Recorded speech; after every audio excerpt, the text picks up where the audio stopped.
Hello, this is Kurt Gowdy Shark Hunting, and today I'm going to do a video about a really hot topic right now: bait casting reels versus spinning reels.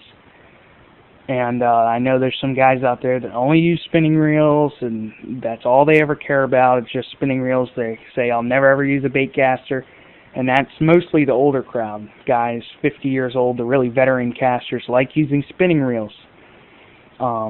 Then there's also the new crowd, such as people 30 years older. I know people that are 40 and 50 years old, of exception, that do use bait casters, and that's fine.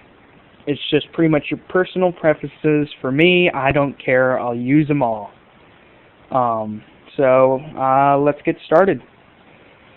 I'm first going to talk about this reel right here.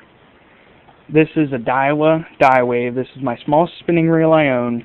I don't own really any small spinning reels. This thing's caught tons of bluefish and tons of bait. This is pretty much my bait reel on a 7-foot Daiwa Wave rod. I can't remember what it is actually, what model, because it's all stuff has been scratched off of it after years of use. I've had it for about 3 years. Haven't ever had to grease it or anything. And this thing, honestly, farthest cast of this on a 7-foot rod with a 2-ounce Hopkins and 50-pound braid was 100 yards, and I'm not joking, 100 yards. It was an extremely long cast because the Hopkins are extremely aerodynamic, and it just casts a country mile. You do it fully rigged and bait and all that, and it will only cast a maximum of 50 yards. But the thing is, these things are great for just small speckled trout, flounder, that kind of stuff, and pretty much bait fishing. Now on to the next one. We're going to do this one right here. This is the Shakespeare T20 LD, and it's a level wind system. It's got the star drag, and this holds 300 yards of 20-pound test. Good clicker. The reason I'm showing you this one, not because it's top of the line, because it's got a level wind on it. Guys like using lures on bait casting reels. They like them with level winds. It makes it a lot easier to fish, a lot easier to pay attention to what your lure is doing, because when you're reeling and you're reeling across, trying to work the lure all at once, and then the fish strikes, a lot of times you're not going to be ready for it unless you're really a professional and you really, for some reason, you can multitask. I don't even use bait casting reels on lures. I only use spinning reels on lures. These guys, the thing is that a level wind will slow your casting by a lot. I do not prefer using level winds at all. I usually prefer having no level wind at all. Just have a manual where you gotta wind it yourself. That will a lot better casting for you. And the thing about these guys, they'll have a lot of backlashes.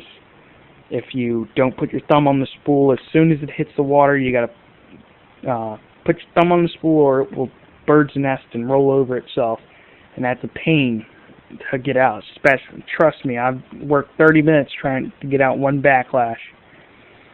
Okay, on to the next reel. This is a Penn 750. This is my premier surf reel of choice. I'm going to do another one about sharking reels, and that one will be strictly sharking reels. This is just surf reels for surf species, not any for only sharks under 6 feet. This thing and these two will catch, but it's only for surf species, not sharks, and not really even stingrays. Stingrays occasionally, but not even stingrays. This is just a video for surf fishing reels. The thing about spinning reels such as this, some people call them spin casters. I don't call them spin casters. I call them spinning reels. They have a lot less backlashes. Sometimes you can cast just as far, 100, 150 yards. With this reel, I've casted 150 yards before, longer than I've ever casted this one or this one, as my longest cast was with a spinning reel. And they're really good for especially just casting at night. They make them very, very forgiving when casting at night. You can use them off jetties and piers and beaches.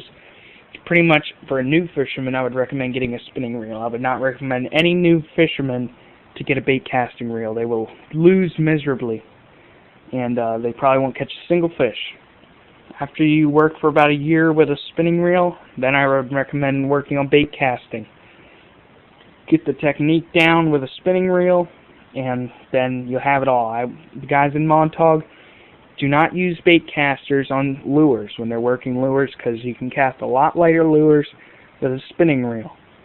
I've casted 1 ounce with this, just one single ounce, all the way up to 5 to 6 ounces, all the way up to even 8. And 4 ounces, about the minimum for bait casters. I would really prefer for surf reels. If you use really light lures and light weights, when you cast them, they're just going to hit the ground right in front of you, and then your reel's going to overrun before you can do anything about it. So the thing is, the cons about a bait caster, you'll get backlashes. Trust me, there's not a single bait casting fisherman that's never had a backlash. Trust me, everybody's will have a backlash sooner or later if you're using bait casters. So just admit it now, and don't lie to me, because I know you've had backlashes. Everybody gets them. The thing is, they can cast a country mile when you do it right, but you got backlashes, and a lot of times on smaller reels, the handles, the drags are not nearly as tight. They're not nearly as strong as a spinning reel would. A lot of times they won't have ergonomic handles. Some reels do. They do not have the big power crank handles either. The thing is that with bait casters this small, this one holds a lot more line than this reel. It can cast farther, and it holds more line. You can go as big as you want with a spinning reel, and you'll never have a problem with casting. It will be just really, really heavy. You'll never have a backlash. You use too big of a bait casting reel, and you just can't cast it. It's not like you can go out there and cast a 50 wide Tiagra. It's just not possible. A 113 Penn Senator, you can cast that 75 yards on a good day. The thing is that these guys, you gotta pick your sizes perfectly. Spinning reels, you go as big as you want. You just gotta have a rod to match. These guys, when they get really, really big, they really can't cast as far. The big Benor OFS 9500 holds 600 yards of 20-pound mono. That thing can't cast nearly as far as a bait caster could. So, really, I'm totally neutral on this subject. I use spinning reels for different things. I use bait casters for different things. I've caught big fish on both of them. So, if you have any questions, leave them in the comments below. Thank you.